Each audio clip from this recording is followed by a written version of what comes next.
পোনা মাছের ঝাল, কুমড়ো দিয়ে ডিম ভাজা, মাছের ডিম আর আলু পটলের তরকারি। চলো বন্ধুরা, খাওয়া দাওয়া শুরু করা যাক। এই যে প্লেন রাইস আছে। চলো বন্ধুরা, খাওয়া দাওয়া আজকে শুরু করি। চলো।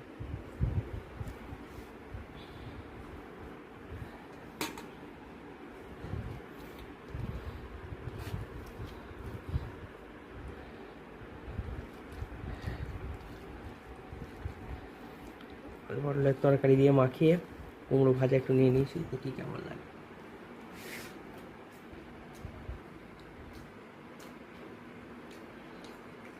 চরম হয়। পোনা মাছের ঝাল, কুমড়ো দিয়ে ডিম ভাজা, মাছের ডিম আর আলু পটলের তরকারি। চলো বন্ধুরা, খাওয়া দাওয়া শুরু করা যাক। এই যে প্লেন রাইস আছে। চলো বন্ধুরা, খাওয়া দাওয়া।